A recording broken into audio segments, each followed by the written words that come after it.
사랑하는 행복한 교회 성도 여러분, 이 영상을 보시는 하나님 나라의 귀한 자녀 여러분, 오늘은 2026년 3월 27일 금요일입니다. 오늘 매일 성경 본문에서는 예수님이 아버지께 기도하십니다. 먼저 아버지와의 관계에서 아버지의 뜻을 온전히 이루게 해 주시기를 간구합니다. 아들의 목적은 아버지를 영화롭게 하는 것입니다. 그리고 제자들을 위해서 기도하십니다. 아버지와 아들이 하나인 것처럼 그 사랑의 연합 안으로 제자들을 끌어들이십니다.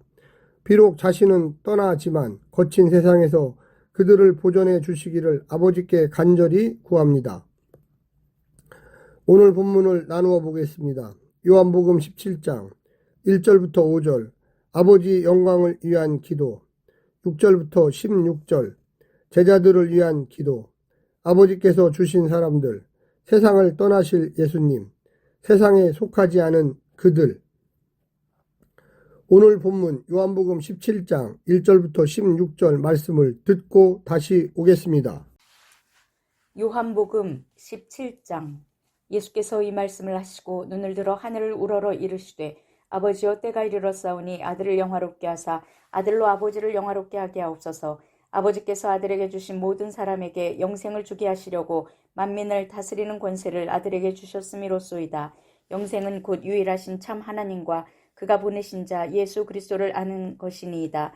아버지께서 내게 하라고 주신 일을 내가 이루어 아버지를 이 세상에서 영화롭게 하였사오니 아버지여 창세전에 내가 아버지와 함께 가셨던 영화로서 지금도 아버지와 함께 나를 영화롭게 하옵소서. 세상 중에서 내게 주신 사람들에게 내가 아버지의 이름을 나타내었나이다. 그들은 아버지의 것이었는데 내게 주셨으며 그들은 아버지의 말씀을 지키었나이다. 지금 그들은 아버지께서 내게 주신 것이 다 아버지께로부터 온 것인 줄 알았나이다. 나는 아버지께서 내게 주신 말씀들을 그들에게 주었사오며 그들은 이것을 받고 내가 아버지께로부터 나온 줄을 참으로 아오며 아버지께서 나를 보내신 줄도 믿었사옵나이다. 내가 그들을 위하여 비옵나니 내가 비옵는 것은 세상을 위함이 아니요 내게 주신 자들을 위함이니이다. 그들은 아버지의 것이로소이다. 내 것은 다 아버지의 것이요 아버지의 것은 내 것이온데 내가 그들로 말미암아 영광을 받았나이다. 나는 세상에 더 있지 아니하오나 그들은 세상에 있사옵고 나는 아버지께로 가옵나니 거룩하신 아버지여 내게 주신 아버지의 이름으로 그들을 보존하사 우리와 같이 그들도 하나가 되게 하옵소서. 내가 그들과 함께 있을 때 내게 주신 아버지의 이름으로 그들을 보존하고 지키었나이다. 그 중에 하나도 멸망하지 않고 다만 멸망의 자식뿐이오니 이는 성경을 응하게 함이니이다. 지금 내가 아버지께로 가오니 내가 세상에서 이 말을 하옵는 것은 그들로 내 기쁨을 그들 안에 충만히 가지게 하려 함이니이다. 내가 아버지의 말씀을 그들에게 주었사오매 세상이 그들을 미워하였사오니 이는 내가 세상에 속하지 아니함 같이 그들도 세상에 속하지 아니함으로 인함이니이다. 내가 비옵는 것은 그들을 세상에서 데려가시기를 위함이 아니요 다만 악에 빠지지 않게 보존하시기를 위함이니이다. 내가 세상에 속하지 아니함 같이 그들도 세상에 속하지 아니하였사옵나이다.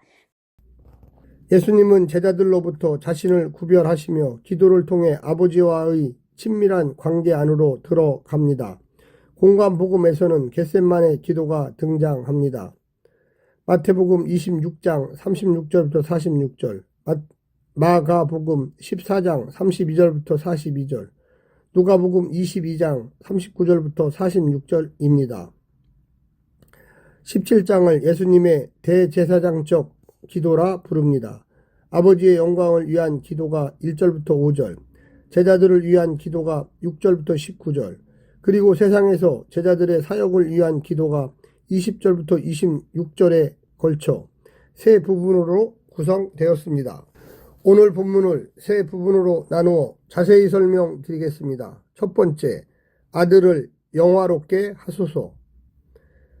예수님께서 하늘을 우러러 기도하십니다. 때가 되었으니 아들을 영화롭게 해달라고 기도합니다. 십자가 사역을 잘 완수할 수 있도록 도와달라는 간구입니다. 그간 주님은 아버지께서 하라고 주신 일을 이루어 아버지를 영화롭게 하셨습니다. 세상의 아버지를 알리고 아버지께서 자신을 보내셨음을 믿게 하셨습니다. 하나님과 보내신 자 예수 그리스도를 아는 영생을 선물하셨습니다. 이제 남은 십자가를 온전히 감당하면 사람들은 영생을 얻고 아들은 부활과 승천을 통해 영화롭게 되며 아버지도 보내신 뜻을 이루어 영광을 받게 됩니다. 사명을 이루기 위해서는 아버지의 도움이 절대적으로 필요합니다. 두 번째, 제자들의 정체성과 위치. 제자들은 원래 세상에 속해 있었습니다. 그런데 아버지께서 그들을 아들에게 주셨고 아들은 아버지의 이름을 나타내셨습니다. 하나님의 말씀을 전했을 뿐만 아니라 가르쳐 제자들은 예수가 하나님의 보냄받은 메시아임을 온전히 알고 믿게 되었습니다. 아버지의 말씀을 받고 지키게 되었습니다. 이로써 아들이 아버지 안에 있는 것처럼 아들 안에서 아버지 안에 있게 되었습니다.